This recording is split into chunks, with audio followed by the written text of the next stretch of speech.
Bueno, en Susana, este trabajo. Ujú. el espacio de Devino todo tuyo y te vamos escuchando. Gracias por estar con nosotros. Gracias, Claudio. Pues a este aporte lo nombré el reto de reinventar la vida, porque se trata de la experiencia con mujeres que llegaron a la ciudad a reinventarse la vida. Proyecto que pudimos realizar gracias a Vidas Móviles, el programa de la Universidad Javeriana, con el cual trabajamos. Y quisiera partir con una de los testimonios recogido por una de las mujeres. No es completo porque es largo, son solo algunos apartes. A los 14 años comenzó mi tragedia, cuando me convertí en la mujer de un guerrillero. Él fue mi compañero y el padre de mis 3 hijos, un varón y 2 niñas.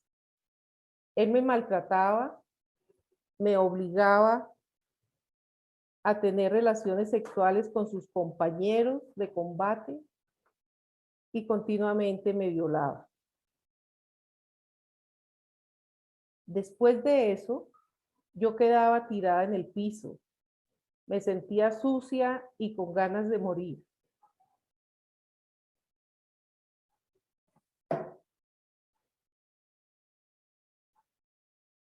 A veces yo no me quería ni levantar.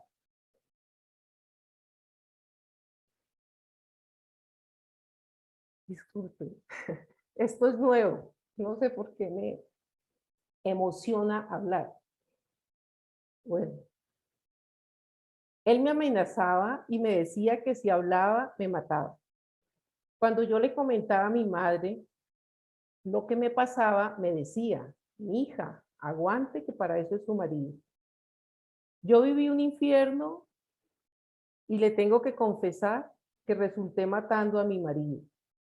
Una cosa era que él y sus compañeros me violaran y otra que él quisiera violar a mi hija. Y eso no se lo perdoné. Cuando lo encontré en esas, me abalancé como una fiera sobre él. No sé de dónde saqué fuerzas, pero le quité su arma y con esa misma arma le solté todas las balas. Fue una pesadilla, pero le juro que era la única manera que mis hijas y yo teníamos de huir de ese hombre. De la vereda nos tocó salir con lo que teníamos puesto, sin ropa, sin dinero y sin nada. Pues si nos quedábamos, lo único que me esperaba era la muerte. Yo agarré a mis hijas y comencé a correr y correr. Primero por la selva que no conocía bien y luego atravesamos un río. Así salimos y alcanzamos a tomar un bus que nos trajo a Bogotá. Bueno, ya ahí sigue la historia. Ese es solo el comienzo. Con relatos como este, mujeres como Manuela, Mileides y Miriam me introdujeron en el conflicto armado colombiano y del abuso sexual del que son víctimas. Se trata de mujeres con horizontes de vida sistemáticamente negados, sometidas a una experiencia humana límite radical. Fueron desarraigadas de su territorio, excluidas del tejido social, en limbo jurídico frente al no reconocimiento de su condición, pues los organismos gubernamentales esperan que sean sus maridos quienes en la ciudad las representen. De lo contrario, ellas difícilmente pueden acceder por sí solas a los derechos que como mujeres y como ciudadanas les corresponden. En este contexto,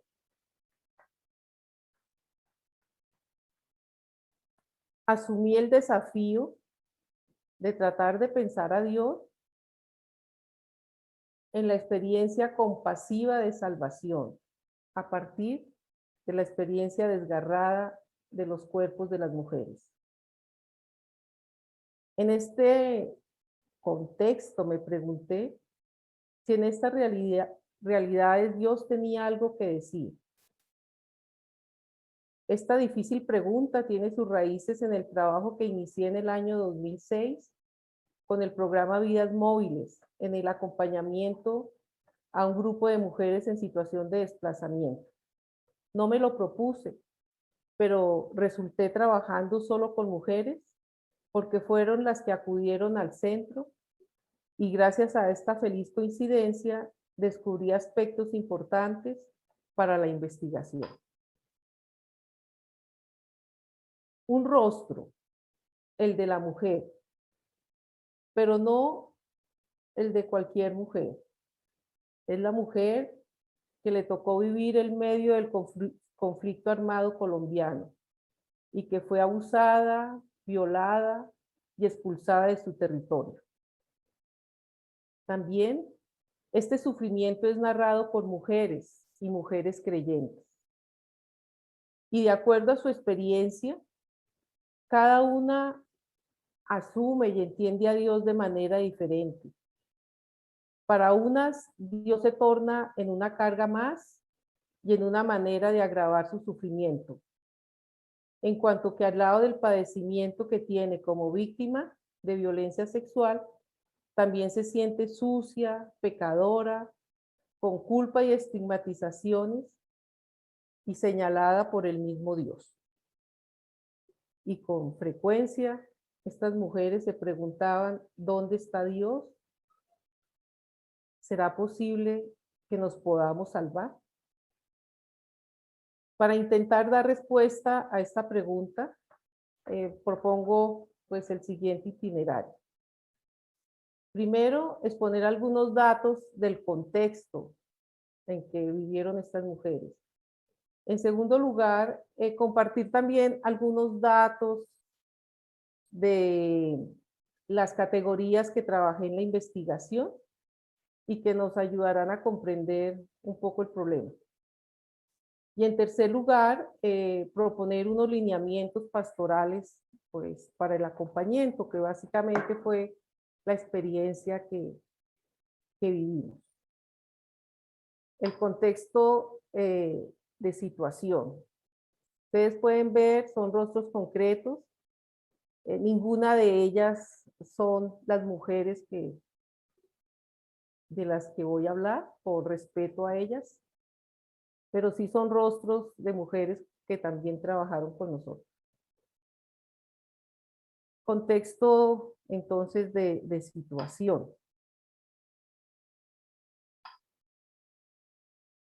Pensar a Dios a partir de la experiencia desgarrada de la vida de las mujeres que padecen el desplazamiento forzado y la violencia sexual en un país como Colombia, que enfrenta un conflicto armado de más de 60 años, es colocarse frente a un tema tabú en teología y del que muy poco se habla. Un tema que por las proporciones que ha alcanzado no puede seguir siendo ignorado. Manuela, Mileidis y Miriam, tres de las mujeres que de manera valiente quisieron narrar su testimonio, manifestaron una experiencia que les marcó la vida definitivamente. Muchas de ellas decían, al llegar a Bogotá, llegamos con el cuerpo roto y el alma muerta. La población desplazada que llega es mayoritariamente joven, femenina, campesina, afrodescendiente e indígena. Para muchas de ellas, la causa de su desplazamiento fue precisamente la violencia sexual de las que fueron víctimas. Ellas se resisten en la ciudad a ser pasivas y animadas por la vida más que por la muerte, luchan, buscan, trabajan y se reinventan para no morir en la ciudad. Así que contra todo pronóstico, se convirtieron en tejedoras de vida, se organizaron con otras mujeres para reconstruir sus proyectos vitales, olvidándose muchas veces de sus propios cuerpos y heridas. Asumieron de manera abrupta varios cambios, pasaron de su vida campesina, donde todo era conocido, donde las cosas se compartían, al barrio marginal, mucho más heterogéneo, plural y complejo. De un lugar en el que más o menos se compartía la misma cultura, a convivir en una misma cuadra con personas extrañas de distintas regiones y costumbres, cuyo denominador común era la pobreza y la marginación.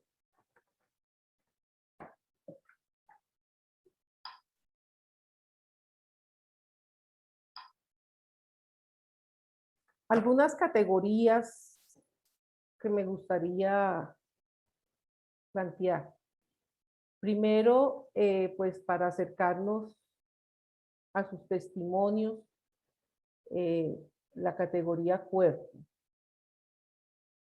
En cuanto que la perspectiva bíblica es imposible pensar la salvación sin el cuerpo. La perspectiva androcéntrica que ha caracterizado la antropología bíblica ha entendido la corporalidad de la mujer ligada y en dependencia con la corporalidad del varón. Sin embargo, desde una mirada de género, la corporalidad femenina cuenta con una representación simbólica propia y su cuerpo expresa vulnerabilidades y necesidades propias y diferentes a las del varón. En el contexto del conflicto armado colombiano, el cuerpo de la mujer es usado para mantener el orden, violándolas, maltratándolas y expulsándolas, se logran posicionar los objetivos de la guerra: dominar, imponer, apropiarse, silenciar, reducir y debilitar al enemigo. La teología feminista hace esfuerzos ingentes para recuperar el cuerpo en la antropología teológica.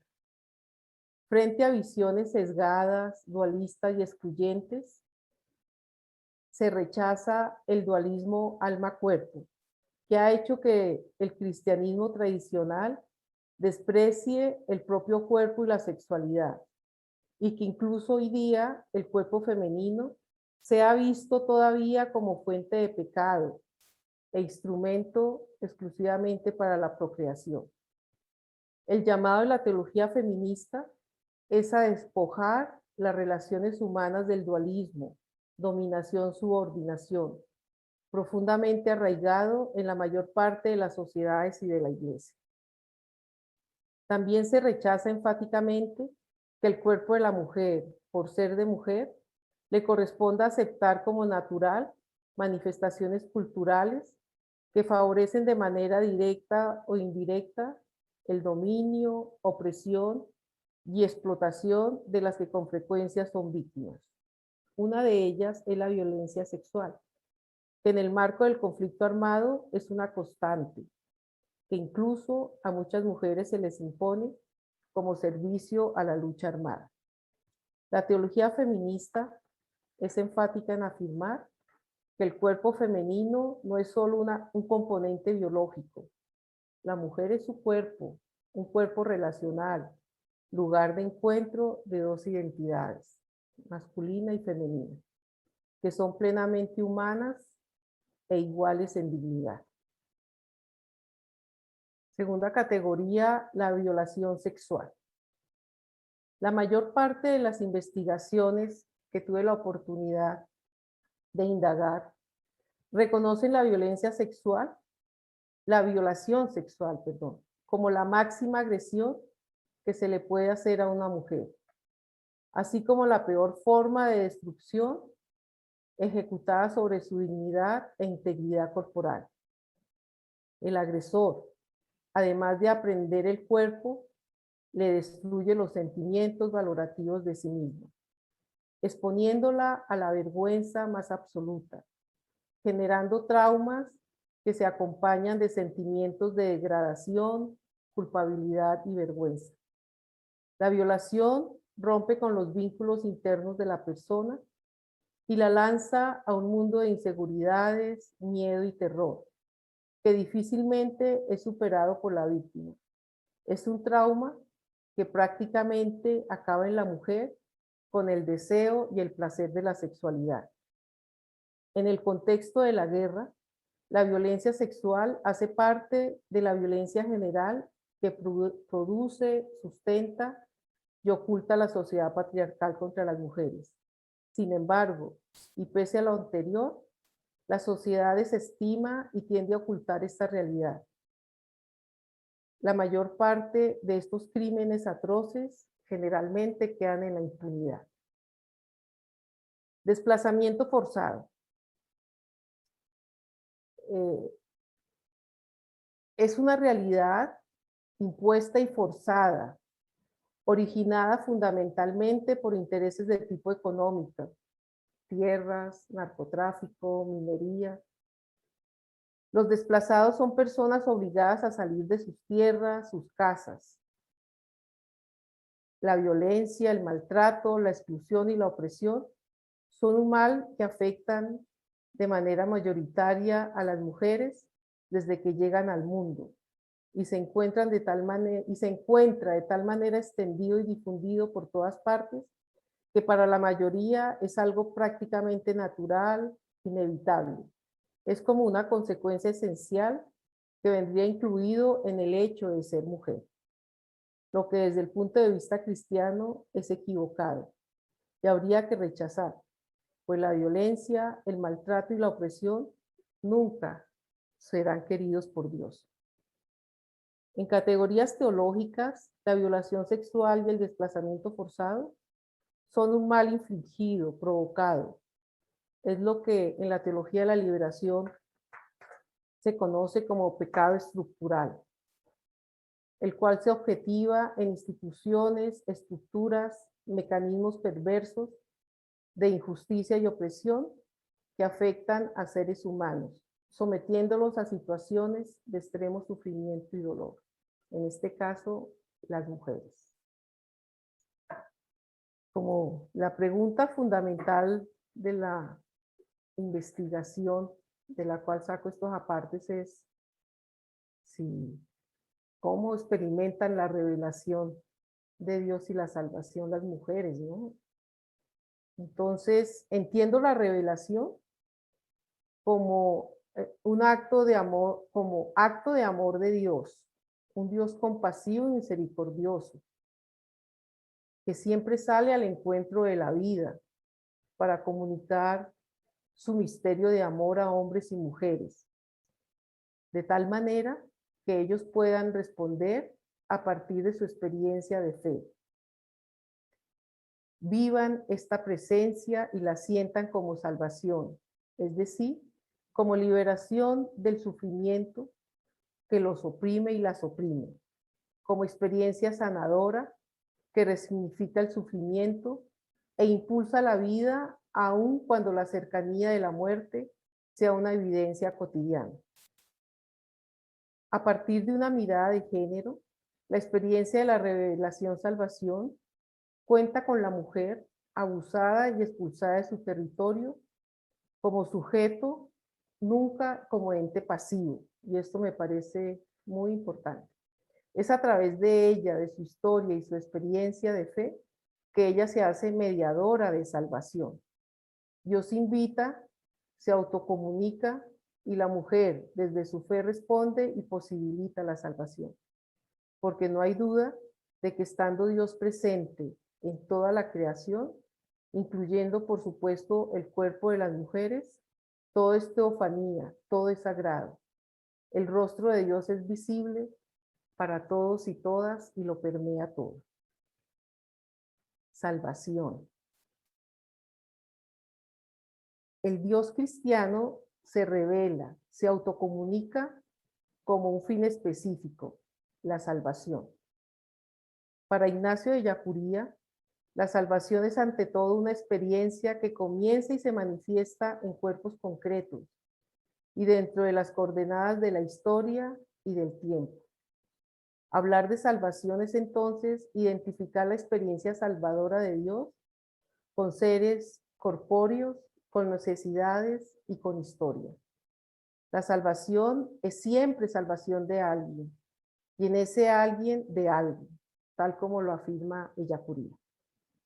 En el caso de las mujeres abusadas y desplazadas, comienzan a reconocer la salvación cuando ellas mismas son capaces de reconstruirse como mujeres, cuando comienzan a hablar de lo que les sucedió, cuando hacen procesos de perdón y se perdonan a sí mismas, cuando son capaces de superar la culpa y la vergüenza, cuando comienzan a movilizarse, a reunirse para defenderse y exigir sus derechos.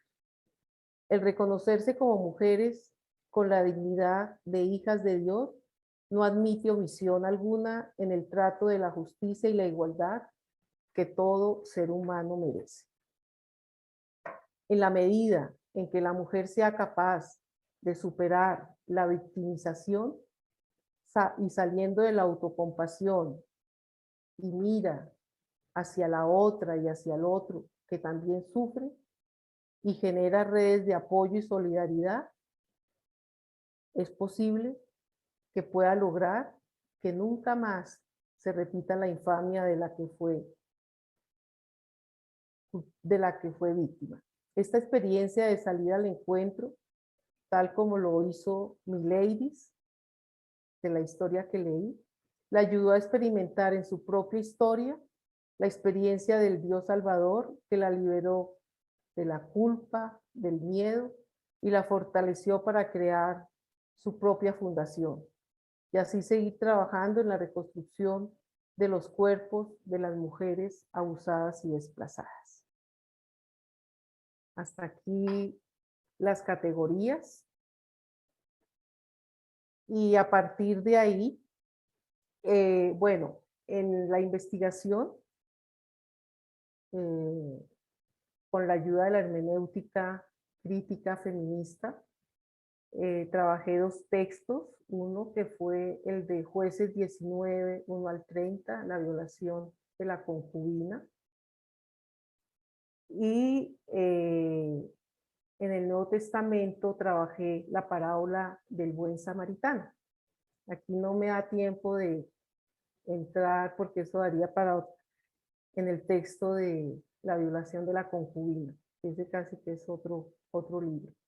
Pero sí, para hablar del acompañamiento pastoral, voy a hacerlo inspirado pues en la parábola del buen samaritano, leída, entendida y sentida en el texto en el contexto de la violencia. En la Biblia, la vida humana no es un simple hecho fisiológico, es ante todo relación y comunicación. Una persona existe porque ha recibido la vida como don de Dios. Pero además, la persona en la Biblia se reconoce como parte de una comunidad, vive en relación con Dios, quien le ha dado la existencia y forma parte de un pueblo con quien tiene en común un origen y una historia. Para la Biblia, vivir es convivir. Existir humanamente es ser capaz de relacionarse, comunicarse, tomar decisiones y actuar en favor de toda la creación. En este sentido, las 3 mujeres, en medio de su sufrimiento y de su búsqueda de sentido, también vivieron la experiencia de ser ellas mismas medios de salvación para otras mujeres. Salvándolas a ellas, también se salvaron a sí mismas.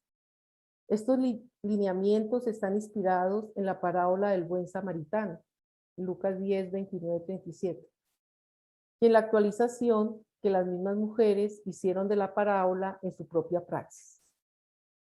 La pregunta que orienta todo este proceso es cómo encontrar la salvación en esta experiencia tan desgarradora.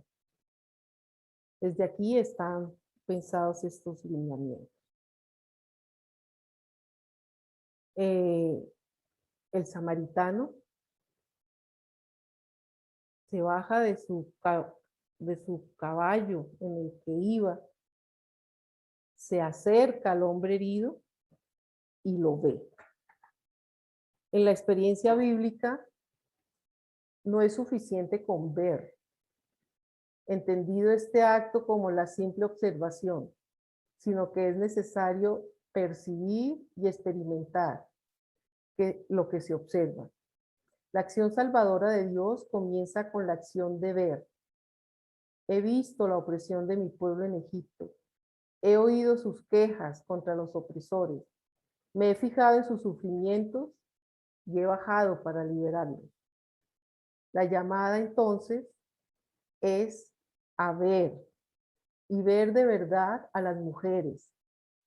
Y en ese ver, reconocer el rostro doliente de las mujeres víctimas de la violación sexual y el desplazamiento. Y verla significa aceptar y reconocer que hay un problema que no se puede seguir ignorando. Segundo, vendar las heridas. Vendar y curar son dos acciones que responden a los primeros auxilios que recibe una persona herida. El samaritano cura al herido aplicándole vino y aceite. La pregunta que nos planteamos frente a la violencia sexual y el desplazamiento es cómo se vendan las heridas en esta sociedad que favorece la guerra y que sigue alimentando la violencia contra la mujer a quien estigmatiza y señala.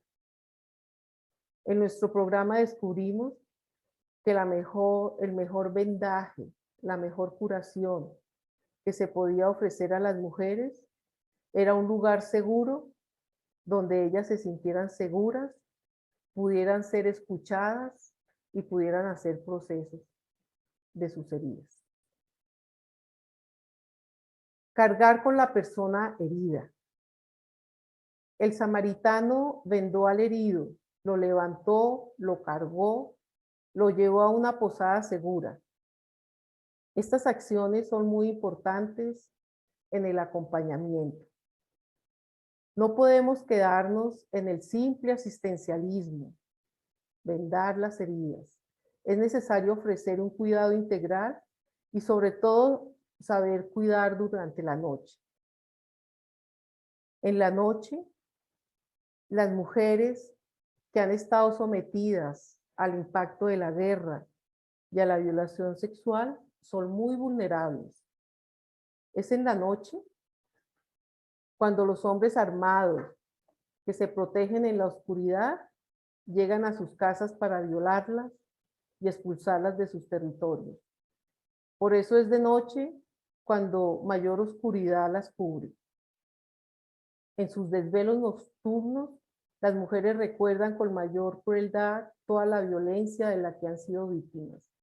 Y los recuerdos llegan a tal nivel que muchas de ellas están seriamente afectadas en su salud mental.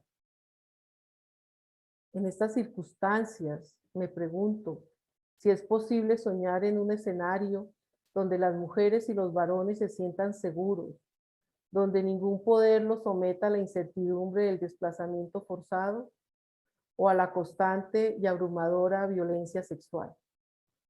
¿Será posible que los hombres y las mujeres se vean y se descubran en su dignidad de hijos e hijas de Dios? Se traten compasivamente y hagan de la posada no un lugar de violencia y exclusión, sino de encuentro y reconocimiento de unos y otros. En el programa Vidas Móviles sirvió mucho tener un lugar y ofrecer allí acompañamiento espiritual y psicosocial a todas las mujeres. Y también otras actividades vinculadas con el arte, con el emprendimiento, con talleres de salud, etc. Pagar la cuenta. Entiendo pagar la cuenta en este contexto como el proceso que se hace para reparar a las mujeres. Es asumir que su sufrimiento también es el mío y es mi responsabilidad y no podemos ser indiferentes Primero es el reconocimiento de estas mujeres como sujetos de derechos, reconociendo que hay mujeres que sufren de manera injusta y que esto es un delito. Y segundo, que esa víctima, esa mujer violada, debe ser reparada y los culpables deben ser denunciados y los daños deben ser reparados. En la medida en que una víctima es reparada, es posible que también la salvación sea experimentada por ella y que la plenitud de la vida ofrecida por Jesús se asome en sus vidas. Los delincuentes que actúan bajo las sombras, favorecidos por la impunidad, suelen quedar siempre exonerados de culpa y los delitos se perpetúan, casi siempre en las mismas personas, en este caso en las mujeres. Involucrar a otros. La problemática es tan compleja que es imposible pensar que solo una persona o una institución puede aportar en la solución de esta cruenta realidad, en la que incluso la misma mujer debe ser desvictimizada y salir de sí misma para aportar en los procesos de recuperación de otros y otras. El acompañamiento lo propusimos en clave de compasión. Un acompañamiento que no termina con la recuperación de la víctima. Es una tarea continua y desafiante. El misterio de la vida que se asoma a través de los testimonios de las mujeres es una llamada a la esperanza y una denuncia permanente al sistema patriarcal que silencia y aísla sus gritos y clamores. Sin embargo, ellas se abren caminos por sendas insospechadas y buscan alternativas que, por difíciles que sean, siempre estarán dispuestas a reinventarse la vida y a comenzar de nuevo. Ya para terminar, y a manera de cierre, me pregunto, ¿qué tiene que ver el sufrimiento de la mujer con la parábola del buen samaritano? La parábola nos ubica en otra lógica. Allí se invita a pensar en el prójimo y en la prójima, ya que en el Evangelio de Lucas la misericordia de Dios es para todos y todas. El texto nos convoca que ante el sufrimiento ajeno recuperemos las entrañas de misericordia que poseemos y que tanto hombres como mujeres, gentiles o paganos, negros o blancos, se reconozcan y se relacionen como prójimos y prójimas, es decir, como seres humanos solidarios que se resisten a aceptar la violencia contra la mujer como algo normal y por tanto se unen para luchar en su erradicación. Se trata de un pensar en una compasión que blinde a la mujer contra la violencia sexual y ubique al hombre y a la mujer en un nivel de relaciones simétricas que les permita ser compasivos y hacer de la sexualidad una oportunidad para una mayor humanización y de reconocimiento entre unos y otros. Gracias por escuchar.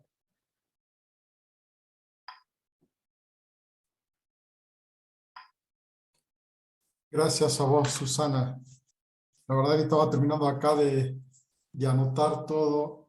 Creo que nos abriste bastante, esto justo con lo que vos terminabas, ¿no? Esto de ser solidarios y sensibles con el dolor ajeno. Y que por ahí quizás no sea tan ajeno, sino que es sentirnos parte de una humanidad que es frágil y vulnerada, ¿no?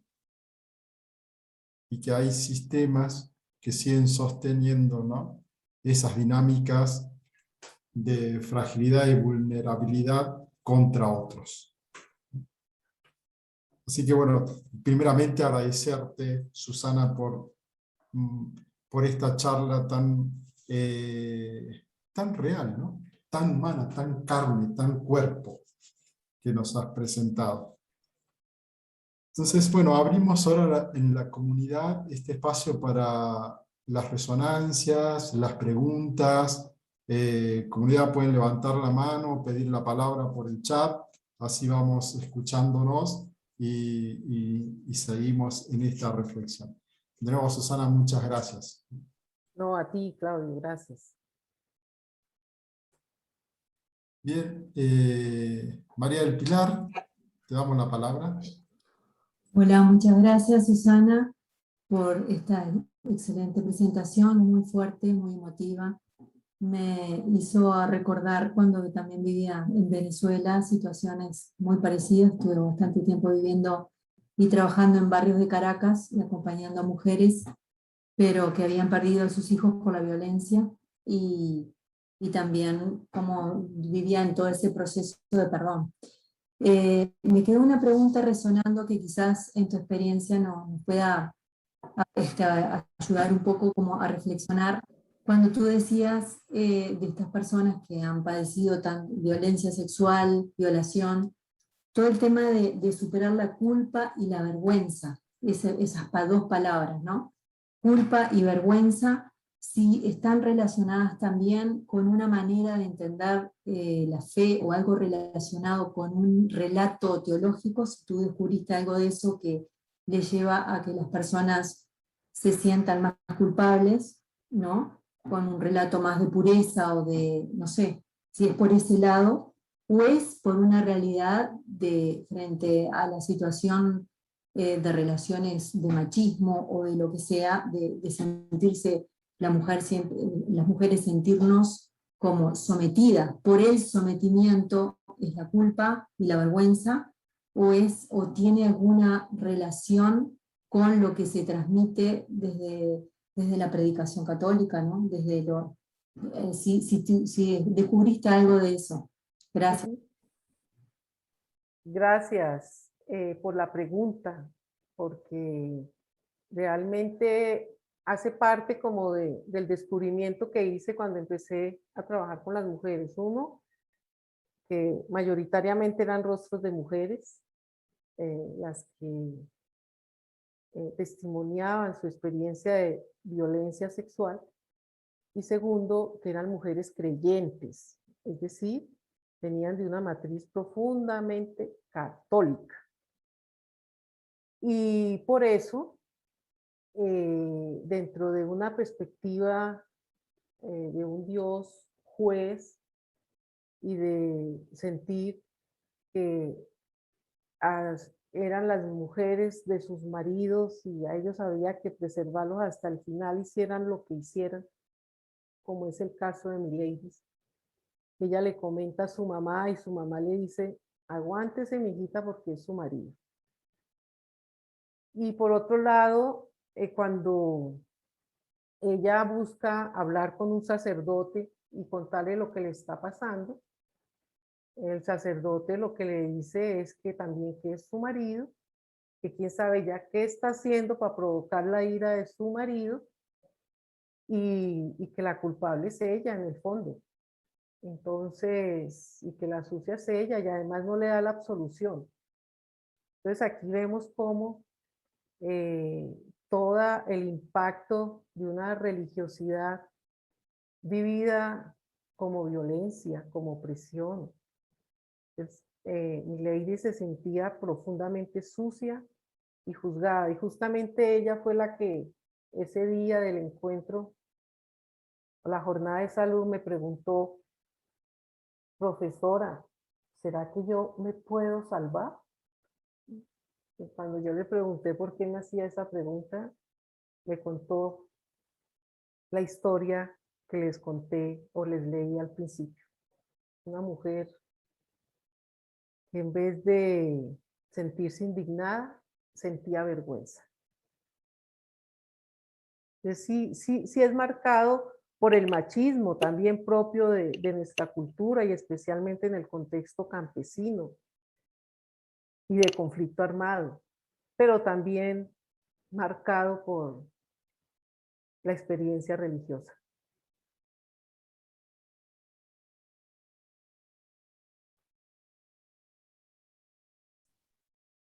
Gracias, Susana, muchas gracias. Enrique, damos la palabra. Gracias, Claudio. Muchísimas gracias, Susana. A mí todo este tema siempre me toca las tripas y me conmueve, y por otro lado me empatiza con la situación. Y la gran pregunta que me deja como hombre, como varón, es ¿qué puedo hacer yo como varón ante cómo acompañar un varón todo ese proceso, cuando obviamente la mujer ante mi género se siente totalmente, por las circunstancias que ha vivido, que le ha tocado pasar, totalmente denigrada, dejada de lado, hasta minusvalizada, ahí creo un término, pero bueno, de alguna forma inferior, ¿no? Y somos, digo, tenemos que estar en un plano de igualdad, ¿no? De eso. Hemos creado una sociedad y un mundo donde la mujer ha quedado. Vos leías la Biblia algunas cosas, hablabas de la Biblia, y en la misma Biblia, ¿no? Muchas veces la mujer está por debajo del varón, y es, uno estudiando, es una cosa, está a la par de, bueno, así como tienen los animales, los esclavos, tiene la mujer también. Entonces, ¿cómo salimos? La que está saliendo es la mujer, por sus luchas, por su valentía, por su poner la cara, está saliendo justamente de ese plano. Pero nosotros, como varones, ¿qué podemos hacer? ¿Cómo podemos acompañar esa lucha sin que la mujer se sienta que de alguna forma les quede, o les sacamos protagonismo, o queremos hacer como el gato pardismo, que todo cambie para que nada cambie, digo. Esa es mi gran pregunta, ¿no? Sí, una pregunta que de pronto entre todos me podrían ayudar a responder. Desde mi experiencia con este grupo y en el contexto del desplazamiento, los hombres fueron muy, muy importantes. Primero, porque se atrevieron a ver y a ver de verdad, a ver sin miedos, a ver sin sentir que iban a perder hombría, y al ver de verdad, entender el problema tan grave que existe en nuestra sociedad. Al ver, sentir que no son gritos de mujeres inmaduras y locas que gritan, sino que es el sufrimiento de más de la mitad de la población del mundo. Y eso nos tiene que tocar las entrañas de misericordia que todos llevamos dentro. Nos tiene que obligar de verdad a humanizarnos. En varios escenarios, cuando hablo de este tema, no sé por qué, pero inmediatamente, y no es mi pretensión, los hombres se sienten profundamente amenazados. Por eso terminé con el párrafo que terminé, ¿no? Cómo soñarnos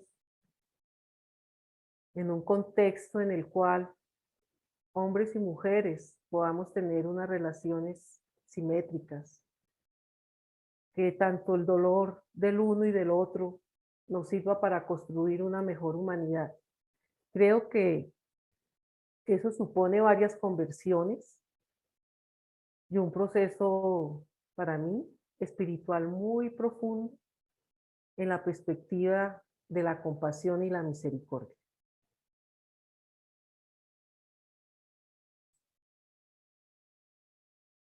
Gracias, Susana. Bueno, de nuevo, comunidad, aquellos que quieren compartir sus resonancias y sus preguntas, está este espacio. Pero, Susana, quería también preguntarte una cuestión acá. primeramente me llama mucho la atención, ¿no? En esta hermenéutica crítica feminista que pusiste sobre la parábola del buen samaritano, que el Papa Francisco también la utiliza en Fratelli Tutti, ¿no? Sí, Sí, justamente quería preguntar esta cuestión en los límites de la fraternidad, porque por ahí se piensa, ¿no? Por ejemplo, algunos modelos que tiene la Iglesia, que no sé si hay que repensar esos modelos. Por ejemplo, esta santa Goriti creo que también había sido abusada, ¿no? Y, y se la pone así como aquella que termina, termina como dando el perdón a aquel que le había hecho ese daño, pero me pregunto yo si esos niveles, digamos, son positivos o realmente hay un lugar en donde los límites de la fraternidad hay que olvidar. y qué pregunta tan difícil. No sé si alguien quiere aportar en esa pregunta de Claudio, que me parece que ahí está la clave de muchas cosas. Está, Sí, sí, o para que lo vayamos pensando sí, también, ¿no? Porque cuando utilizaste esta parábola del buen samaritano me vino esto, de decir, bueno, claro. estamos en un terreno propiamente límite, ¿no? Es una frontera, podemos decir, ¿no? En donde no sé si es posible hablar de fraternidad allí. Es difícil, pero también desde el contexto en el cual estuve, eh, la descubrí y la descubrí de una manera que me sorprendía siempre. Y es la capacidad que tienen las mujeres para que a pesar de esas situaciones límites, sean capaces de volver a comenzar.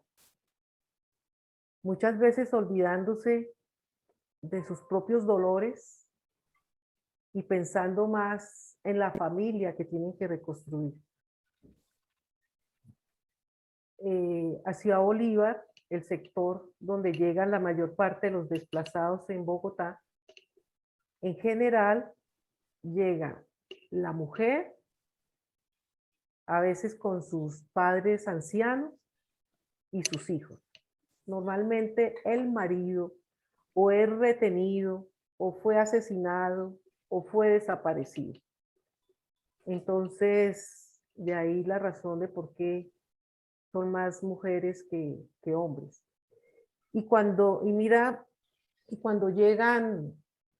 la pareja, generalmente no se sostiene en la ciudad. Se rompen esas relaciones, porque las relaciones en la ciudad cambian totalmente. La mujer que en el campo era sometida, pues dedicada más al hogar, a lo privado, etc. En la ciudad, el hombre se siente totalmente extraño y en un terreno donde él no puede mandar, porque allí hay otros que mandan. Entonces, es la mujer, para no dejarse morir de hambre, para buscar un techo, para buscar educación para sus hijos, etcétera, etcétera, la que sale a buscar.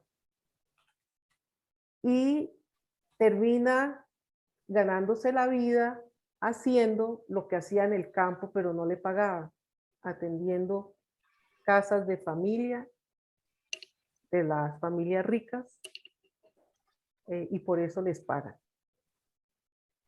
Y, y eso, que es una opresión, digamos, también termina ayuda o las ayuda a pensar que ellas son capaces de otras cosas. Y muchas de estas mujeres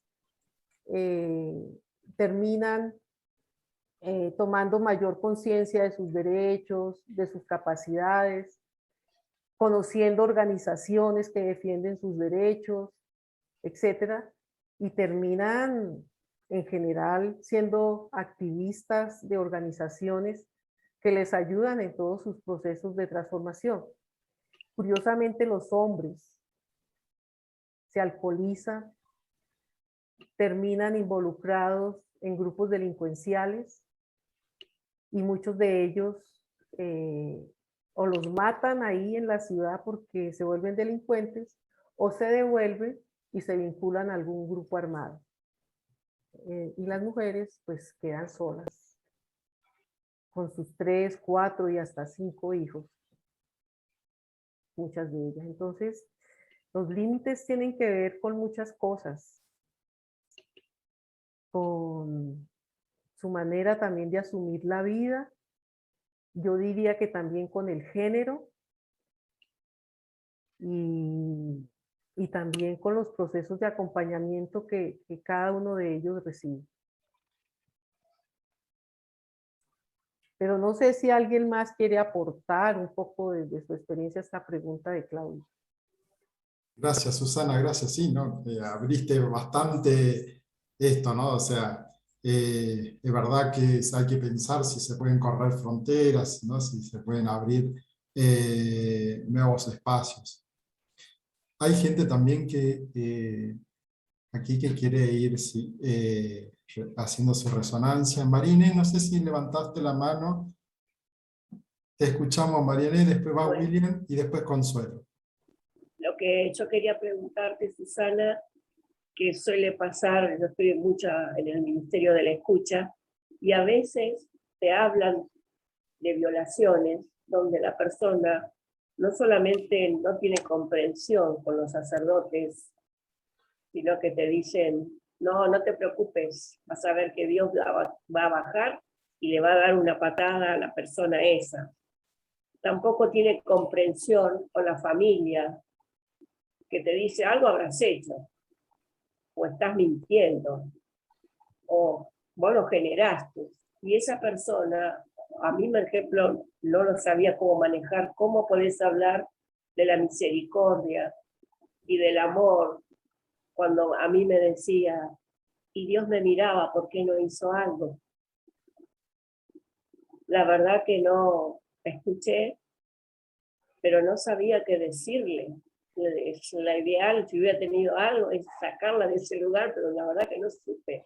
Y ella vivía, bueno, ya era una señora grande, pero vivía con eso permanentemente, con esa herida donde sangraba, bueno, metafóricamente sangraba, y no tenía consuelo en el perdón. Es decir, bueno, me perdono, te perdono y los perdono.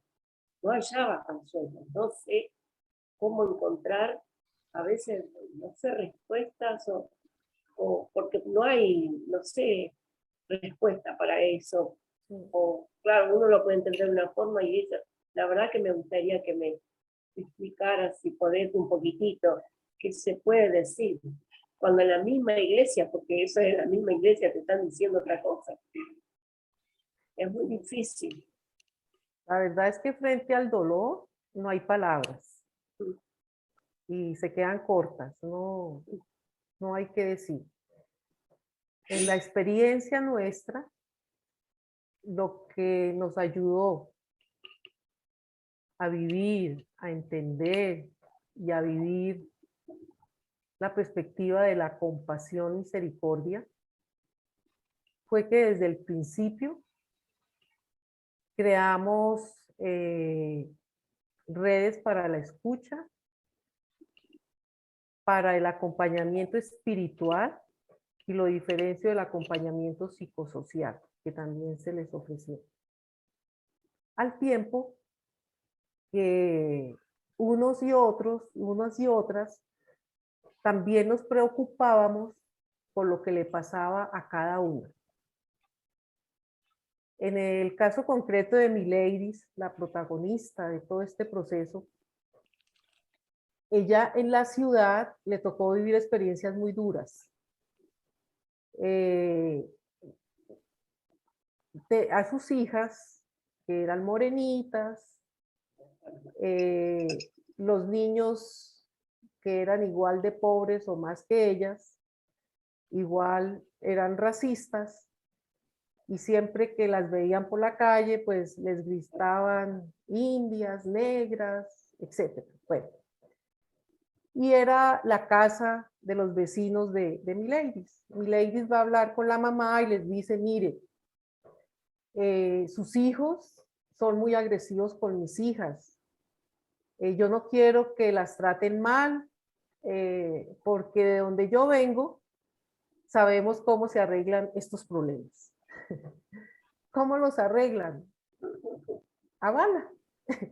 Entonces, mejor que se queden tranquilitos. Entonces, siguieron molestando. Y entonces, un día que Mileidis estaba justamente en acompañamiento en nuestra sede, iba muy nerviosa, como angustiada, como fue por cumplir la tarea, pero eso que se le ve que quería irse rapidito. Y llevaba algo en un papel periódico que tenía bajo el brazo, bueno. Y sí, profe, sí, bueno. Y salió y se fue. Dije, ¿esta qué le pasará? ¿Qué fue? Y a los 8 días, cuando volvió a la reunión, me dijo que si podía hablar con ella. Yo le dije, claro que sí. Y me dice, profesora, tengo que contarle algo que me pasó. Y es que ese día yo ni le paré bolas a usted, ni le puse atención, porque ese día, al salir, esos vecinitos volvieron a humillar a mis hijas y yo dije, hoy mato a esos chinos.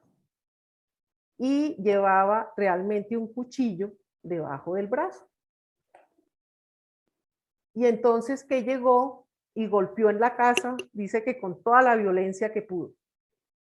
Salió la mamá de los niños y esta señora estaba llorando.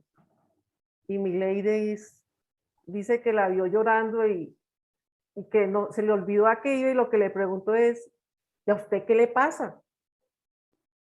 Y la señora le contó una tragedia que dice Mileidis, casi peor que la que yo había vivido. Le contó, le narró. Y ella lo único que se le ocurrió fue decirle, camine, salgamos y venga y nos tomamos un tinto. Y se tomaron el tinto o el café. En Colombia le decimos al café tinto. y ahí empezaron a ser amigas. Las entrañas de dolor que estaban en Mileidis se convirtieron en entrañas de misericordia, para no ver en su vecina una enemiga que iba a asesinar, sino un ser humano que también necesitaba ser ayudada, escuchada, ayudada. Ese es el camino que yo encuentro para vivir, es el único, para vivir la compasión y la misericordia. Esto no es una teoría, esto no es un decreto, esto no es cuando yo me conecto con el sufrimiento del otro, y eso me duele de tal manera que me transforma, yo soy capaz de hacer algo por eso. Y esa fue la experiencia. Gracias, gracias.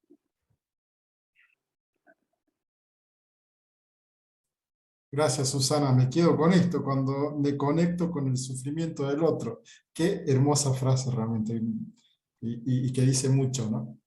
Así que bueno, Williams, te escuchamos. Bueno, muchas gracias. Buenas noches a todos, a todas. Buenas noches, Susana. Te agradezco por esta experiencia. Algunas cosas, tal vez Angelillo y Roberto saben las cosas que les voy a comentar. Es una historia triste porque la historia que Susana cuenta es la historia que yo llegué a vivir en El Salvador. Yo Yo nazco en la década de 70. Yo tenía 9 años cuando comienza la guerra armada. Ella comienza un poco antes, la represión en los 75, o sea, yo nazco en 70, tenía 7 años. La guerra civil comienza en 90.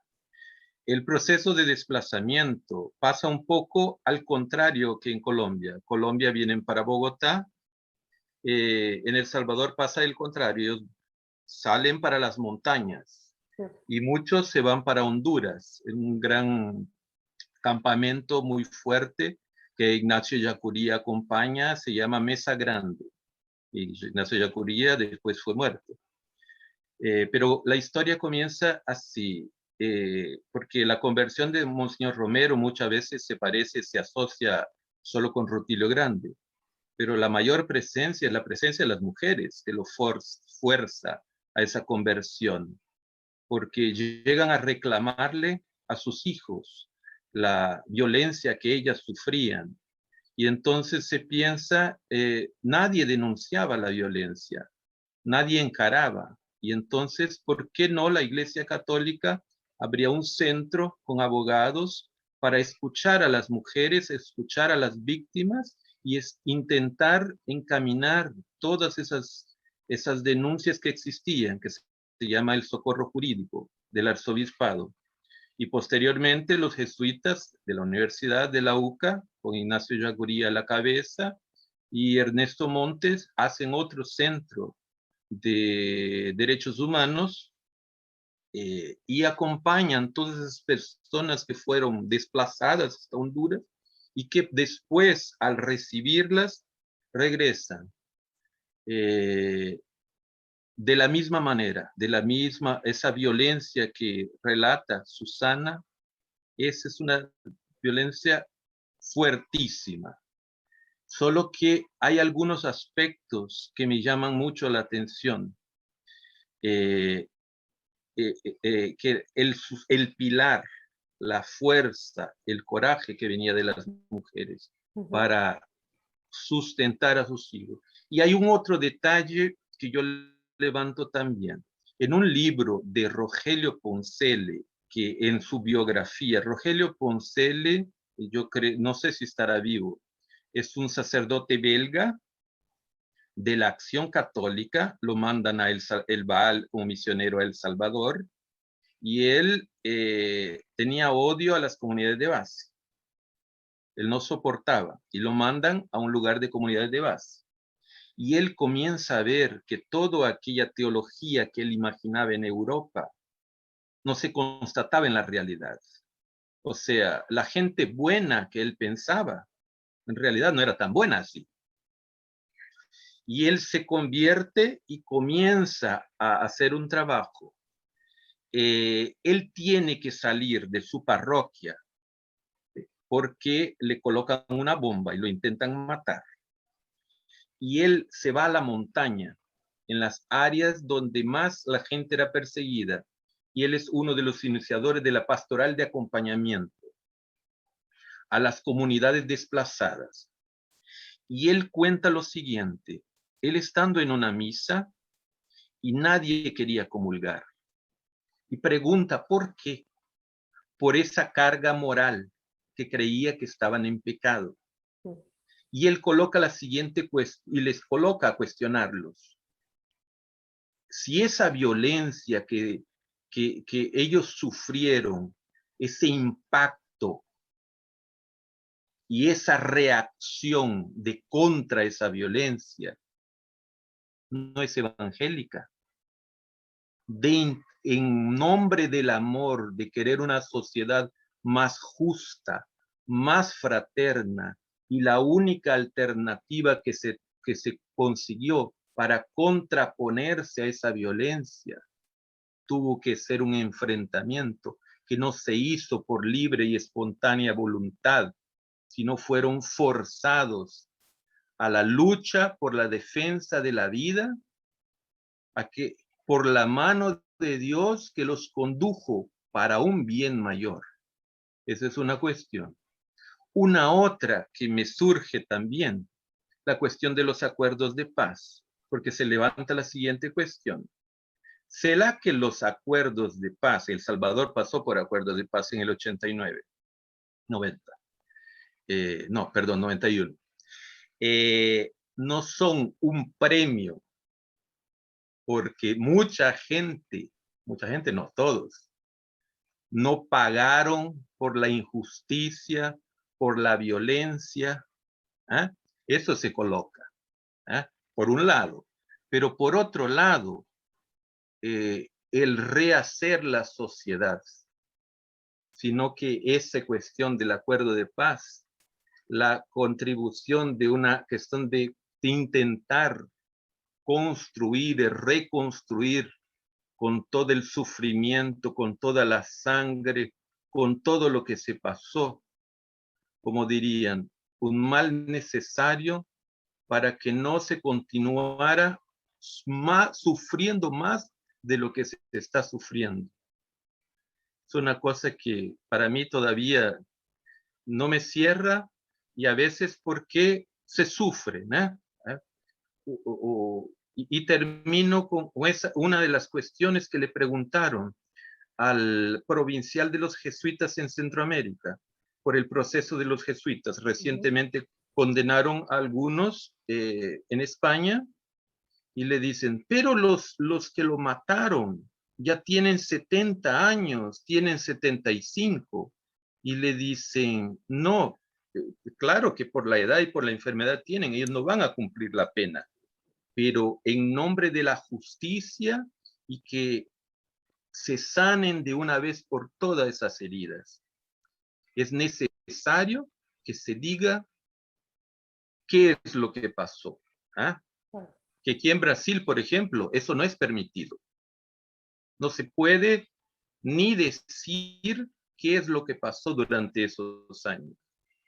Ni lo hizo durante el mandato de Lula y Dilma, mucho menos en el momento, los días de hoy.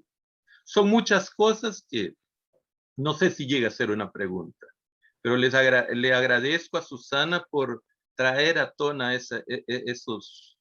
esta temática tan interesante, pero tan difícil, tan dura. Muchas gracias. Yo creo, Claudio, que podemos escuchar a Consuelo. Sí, Susana. Le damos la palabra a Consuelo. Consuelo No, pues también fue parte de este grupo de investigación y también nos ayudó. bueno, en la primera foto de las diapositivas que mostró Susana, ahí estoy yo de espaldas, hace muchos años, pero bueno, y con el cabello corto, pero bueno.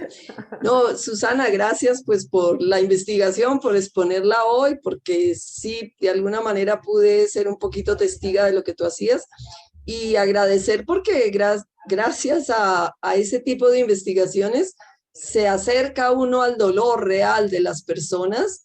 Y mira que hoy cuando tú empezaste la charla te volviste a emocionar en sentido de solidaridad con ellas, porque son historias que, o sea, son personas que dejan la vida marcada, ¿no? Es que ya se investigó y se sacaron datos, sino que dejan la vida marcada, ¿no? Pero yo lo que quisiera como añadir, escuchándote hoy como si fuera la primera vez, dos cositas. Una, que justamente remarcar cómo es de importante hacerse la pregunta sobre la realidad de la mujer en todas las situaciones que pasan, porque a veces con lo del conflicto, por ejemplo, en las guerras, pues hay tanto desastre, hay tanta muerte que se toma como en bloque. Y si se hace la pregunta, bueno, pero en esa cantidad de atrocidades que se viven, ¿qué le pasó a la mujer? Y entonces se denuncia esta realidad tan fuerte de la violencia sexual. La violencia sexual como arma de guerra, o sea que en las guerras no solamente hay fusiles y pistolas y bombas y tal, sino también hay esta violencia sexual que sale de los imaginarios patriarcales que nuestras sociedades siguen teniendo. Entonces, pues, por ejemplo, para el conflicto colombiano y los acuerdos de paz que antes decía Williams, creo, ha sido muy importante que en esos acuerdos se saque esto a la luz, y no ha sido fácil que las mujeres cuenten su historia, pero es necesario que salga esa historia, porque yo creo que la reparación y la posibilidad de volver a empezar no solo es que se castigue a los malos, por decir así, sino que salga a la luz, pues que tú también lo decías, que en Brasil eso no está permitido, pero que salga a la luz todo eso que se vivió. Entonces, eso por una parte. Pero la segunda que yo quería decir es de la parábola del buen samaritano. Yo creo que hoy escuchándolo otra vez, o sea, la misericordia no se puede confundir con que vamos a ayudar a la mujer, sino vamos a denunciar hasta el último momento eso que pasó. O sea, yo creo que ese llevarla hasta la posada y que le curen las heridas y tal, es eso, que haya verdad, que haya denuncia, que haya cambio de paradigma, que haya... Y cuando tú hablaste, Claudio, no escuché bien, porque es que aquí en mi casa hay mucho ruido por otras cosas. No sé si hablabas de Santa María Goretti, o tú de qué hablabas, de que perdonó al violador. O Sí, sea, sí, eso es de una justamente esas dos cosas. espiritualidad que ya no tiene cabida. Yo era del grupo de María Goretti en el colegio y ahora cuando me lo recuerdo, Dios mío, me da como angustia de que las monjitas me enseñaron, o sea, primero que le muestren a uno eso tan atroz siendo uno de 8 años, 7, y segundo que fue santa porque lo perdonó, porque no sé qué, o porque no se dejó violar, ya ni me acuerdo por qué era.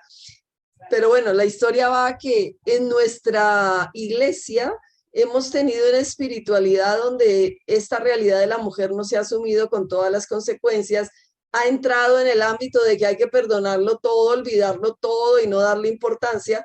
Y yo creo que estamos en este momento de no olvidar, no por crear más odio, sino porque la reconciliación pasa por ahí, por darle nombre a la realidad. Entonces hoy la parábola del buen samaritano me sonaba era eso, no a curar la herida de la mujer, aunque haya que escucharla y todo eso ha sido, pues en el trabajo que se hizo con Susana, sin esa escucha las mujeres pues no logran sobrevivir, por decir así. Pero no es solo escuchar, es denunciar, es seguir trabajando porque eso no vuelva a pasar nunca más.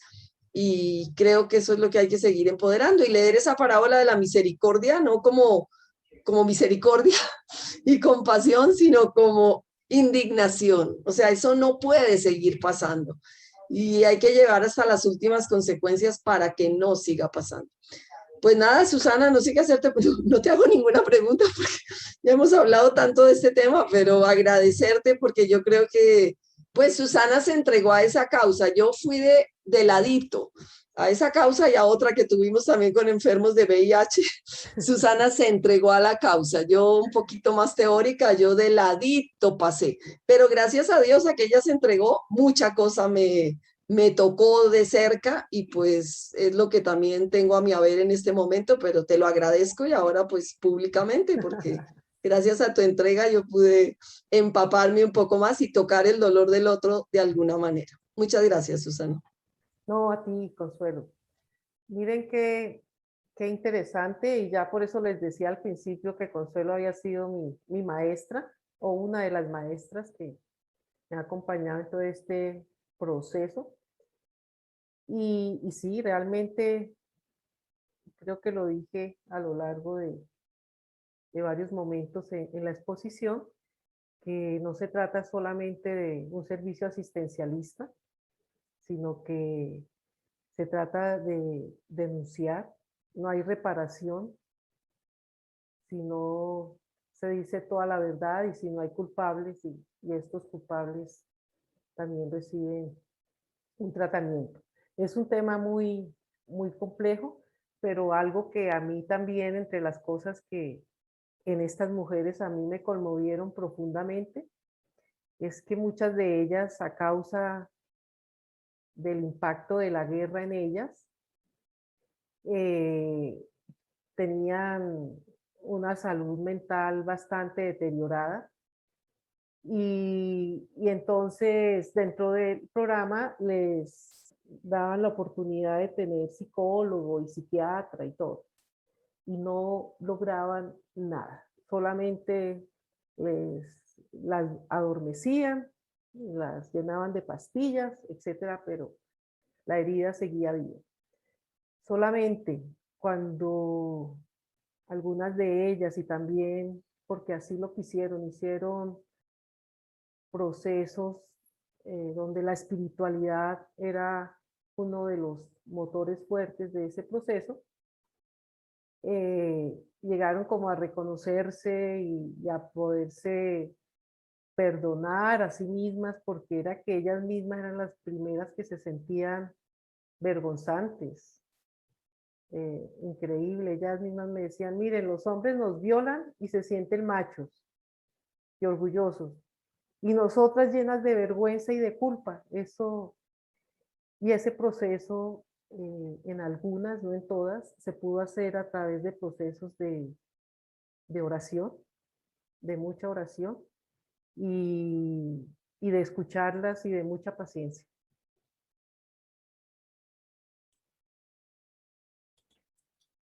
Gracias, Susana. Gracias. Tenemos la intervención de Mariano. Sí, profe Susana, impresionante escucharla. Gracias. No, Realmente impresionante. Aquí en la comunidad estamos acostumbrados a esperar el viernes, a la noche, reflexionar temas, charlamos, compartimos un vinito después. Hoy usted de entrada nomás nos dejó mudos. Yo soy cura católico.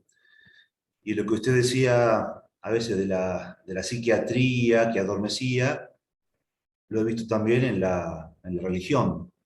A veces la teología también adormece. Y eso nos hace cómplices, nos convierte en cómplices del dolor, de la injusticia. Creo que la misericordia de la parábola del Evangelio no anula la búsqueda de la justicia. Es necesario, creo que, revisar la interpretación de la parábola. En ese sentido, yo encontré, mientras usted hablaba, encontré un escrito suyo, Espiritualidad Urbana, del 2015. ¿Ese es el texto? sí, sí, sí. Que creo que somos coautoras con Consuelo, en ese texto. Sí, Consuelo Vélez, Ángela María Sierra y usted. Sí, fuimos las 3 profesoras que estuvimos ahí. Sí, evidentemente, padre Mariano, el tema es complejo y definitivamente sin un proceso de justicia que acompañe toda esta recuperación, pues es imposible entender la justicia, entender la compasión, entender la misericordia. Nosotros tenemos también la experiencia de trabajo, digamos, en la ciudad y en la parroquia. En esa parroquia el sacerdote era un sacerdote del Opus Dei, con el cual nosotras estábamos bastante prevenidas. No queríamos casi que ni visitarlo, íbamos al barrio e intentábamos ni siquiera encontrárnoslo porque con su sotana negra, ¿qué más? Y usted no se imagina la sorpresa tan grande que nos llevamos cuando una familia que llegó a la madrugada, el papá con cáncer, la mamá con cáncer, el niño con cáncer, desplazados, y su hijita víctima de violencia sexual, etc.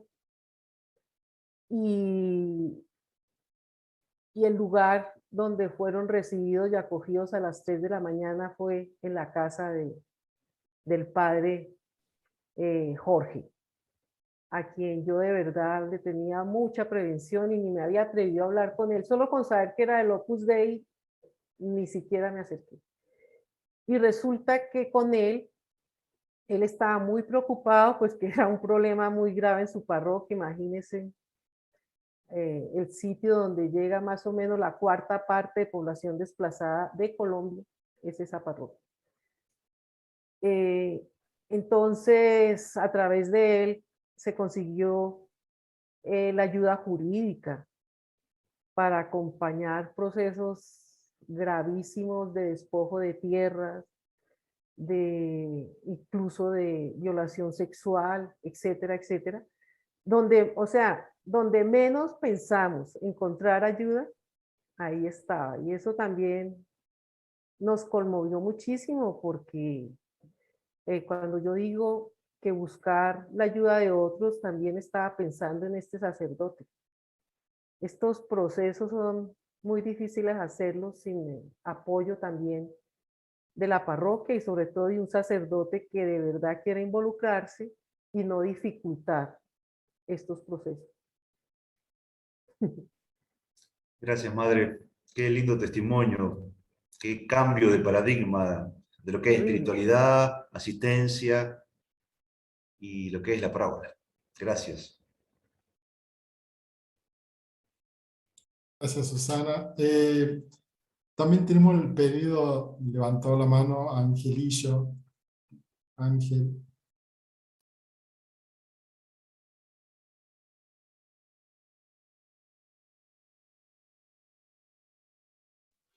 Está mutado, Ángel. No se te escucha.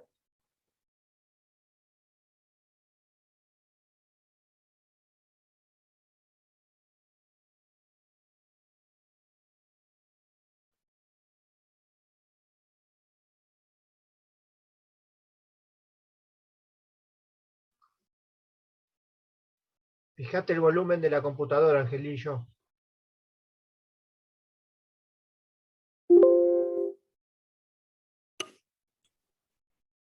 F10. F10 aumenta el volumen.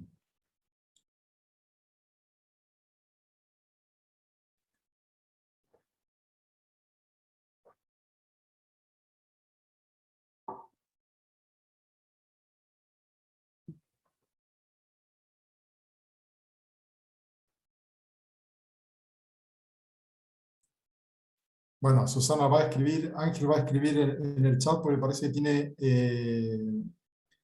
tiene problemas con el audio.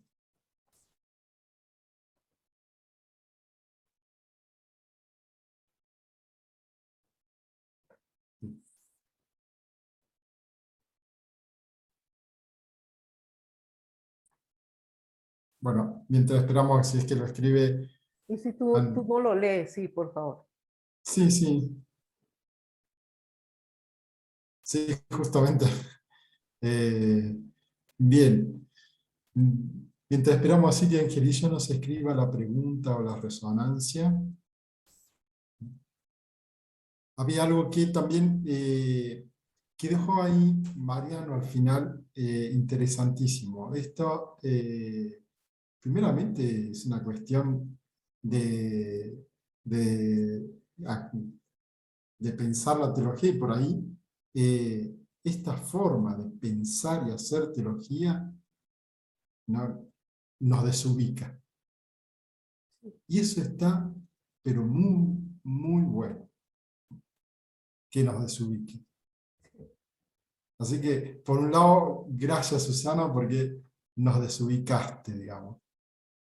Uy, Bien. sí.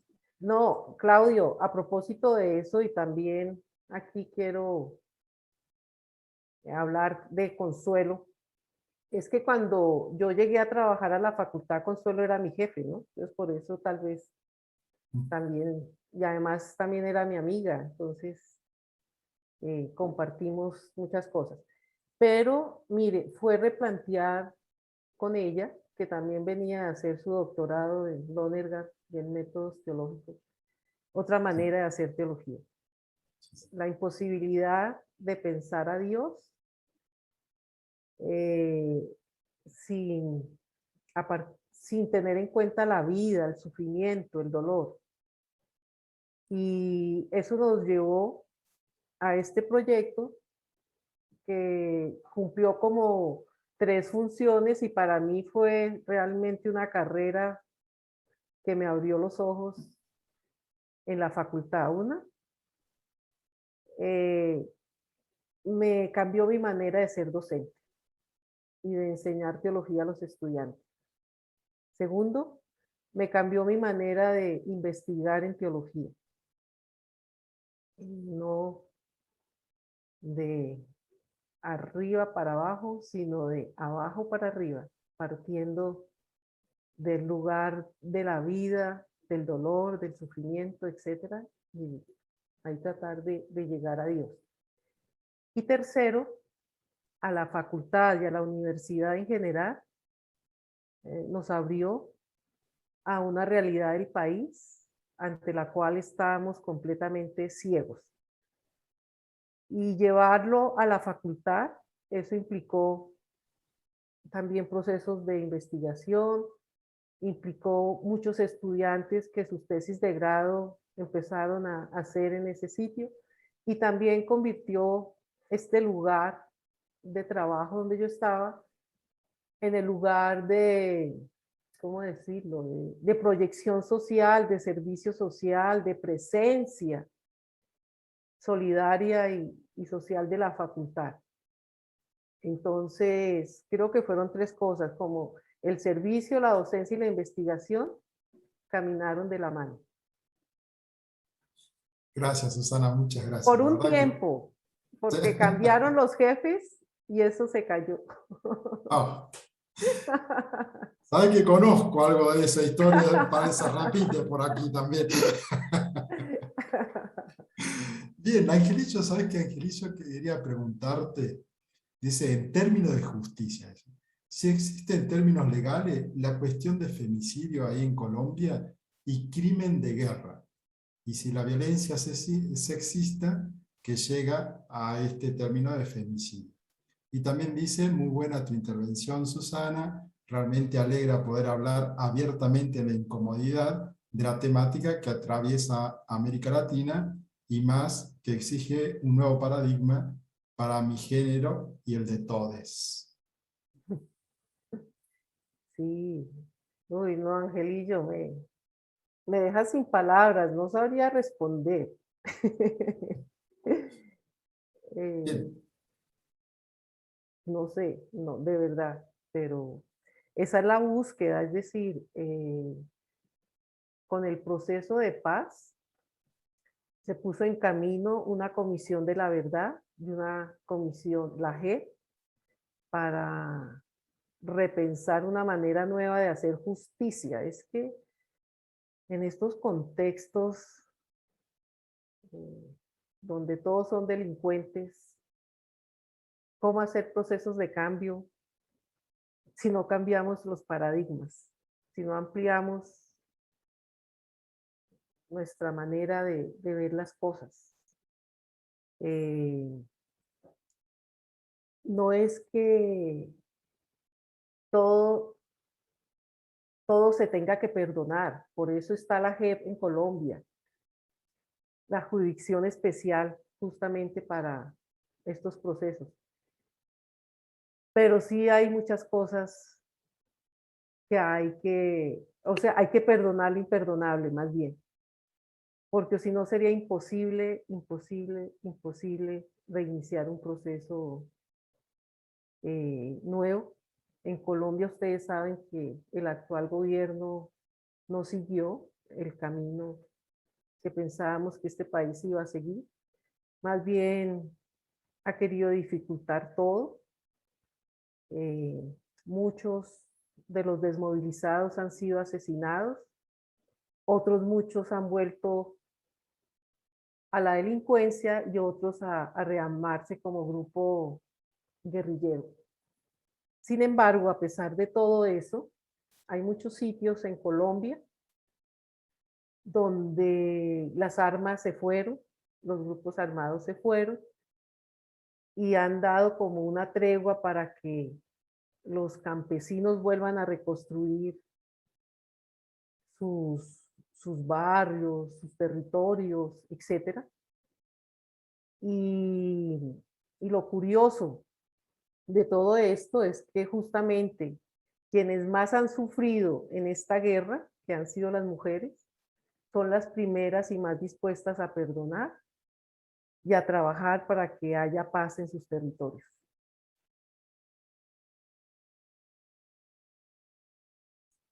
Gracias, Susana. Gracias. Bueno, había una cuestión ahí de la pregunta de Angelillo, si existe el término femicidio, ¿sí? Como término jurídico. Término que si El existe. femicidio. Sí, claro, sí, sí. Y de hecho ya hay algunos juicios que se están haciendo por este delito. Sí lo hay. Gracias. También escuchamos la intervención de Marcela. Marcela, te damos la palabra. Hola, buenas noches. Yo me quedé pensando un poquito cuando todos estos temas vienen de la mano de nuestras vivencias de fe también, ¿no? Profundamente.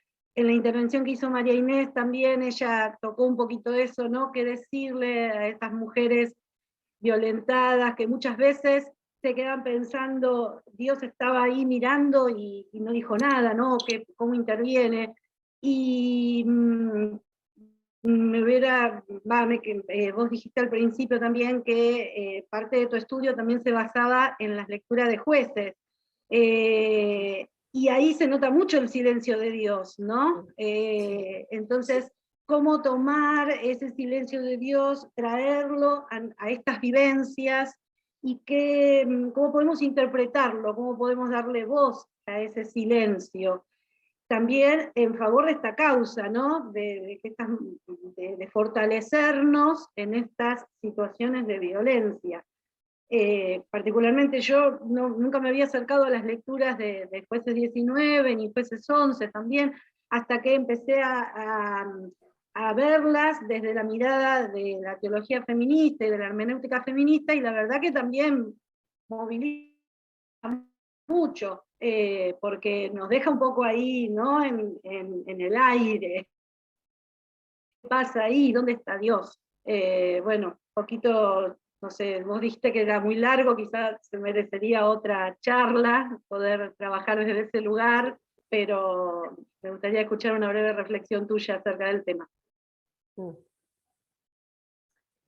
Sí, el tema del silencio frente al sufrimiento de las mujeres, y de hecho es lo que ellas expresan, ¿no? ¿Dónde está Dios? ¿Por qué me pasa esto? ¿Por qué somos las mujeres? ¿Por qué? ¿Por qué? Preguntas que me paralizan y que pues es difícil contestarlos.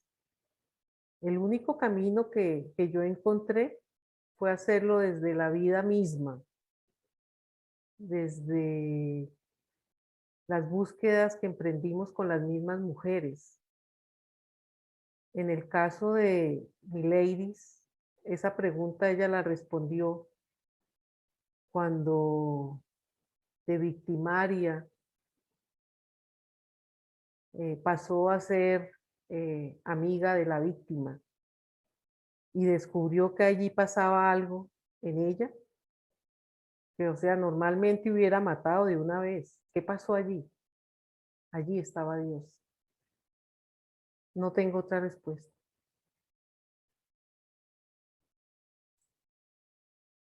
Gracias, Susana. Gracias. William levantó de nuevo la mano, lo escuchamos y de ahí vamos cerrando, ¿sí? Bien. 3 experiencias rápidas de la cuestión pastoral, que en lo que Susana contó de ese cura del Opus Dei, y eso es verdad, que yo tengo el siguiente pensamiento: en un proceso de discernimiento sincero, no hay tan conservador que no se sensibilice, desde que haya un proceso sincero. 3 experiencias pastorales muy interesantes. Una, en El Salvador, todas las 3 pasan en El Salvador, en ese periodo del desplazamiento. Muchas religiosas que no se sentían confortables dentro de sus congregaciones por un trabajo sensible, identificado, se van saliendo, y al conversar con el arzobispo, ya no era Romero, fundan una nueva comunidad. Todas las que estaban expulsadas de sus comunidades y forman una nueva comunidad que se llama las religiosas de la pequeña comunidad. Inclusive ellas fueron presas y casi las violaron dentro de los cuarteles militares y enfrentaban a las piñas a los militares. Eso es una cosa que muchas veces va a ir encontrando, y la coherencia de fe, no desistir nunca delante de la injusticia y persistir. otras dos experiencias que pasan más en el campo jesuita. Una en un colegio primario y secundario, que en la clase de religión, el profesor regularmente o era un religioso no ordenado o cura, y tenía una villa de lado, llevaba a sus alumnos para que conocieran la realidad y conversaran con la gente. El cura no les decía nada, simplemente estaba junto, como responsable. La sensibilidad que lo llevó a la gente era eso. Y en el campo universitario, en la UCA de los jesuitas también, todo curso necesita hacer un trabajo práctico y ellos tienen que ir a la realidad más dura. Claro que el profesor acompaña, pero eso los hace tener la sensibilidad. La sensibilidad no viene solo de los libros, sino el contacto real. Y a veces eso es lo que nos falta muchas veces, ¿no? Falta no a nosotros necesariamente, sino como sociedad, ¿eh? El contacto con esas realidades, con esas situaciones límite, situaciones frontera, que hace parte de nosotros. ¿Y en qué lugar estamos en la parábola del samaritano? ¿Somos el samaritano? ¿Somos el levita? ¿Somos el sacerdote? ¿O somos la víctima? ¿Del lado en qué lugar nos colocamos en la parábola del buen samaritano?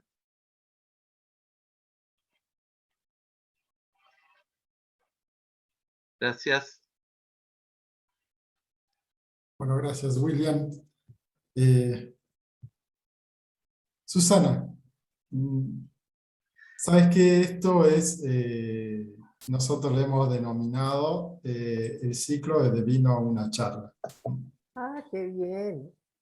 Así que estamos re contentos de tenerte. Ya te lo he dicho, no volaste por ahí la cabeza diciendo, bueno, nos desubicaste y que eso está muy, muy bueno, ¿no? Así que agradecerte por esto y brindar por tu presencia, por tu sabiduría, ¿no? Por darte, de estar con nosotros. Así que nosotros terminamos con un brindis, porque nos sentimos amigos, porque te hacemos parte de nosotros, porque en un vino nos encontramos como amigos y nos encontramos para decirnos verdades. Gracias por lo que nos dijiste, Susana. No, gracias a ustedes por sus aportes, porque me ayudan a repensar más las cosas. Gracias de verdad. Y un espacio precioso, Claudio. Qué rico. Gracias, Susana. ¿Sabes qué? Te cuento y le cuento a toda la comunidad que el viernes que viene vamos a seguir por las regiones de Colombia y vamos a estar con Maricel Mena López, hablando de teología negra, el tema es así, de sacerdotisas, reinas a esclavas. Así que Qué Susana, invitada e invitados todos ustedes. Así que te voy a mandar después la invitación y el flyer. Muchas gracias. Gracias a vos. Un abrazo, comunidad. Gracias, Susana. Gracias a todos. Gracias, buenas noches a todos. Adiós. Gracias, chao.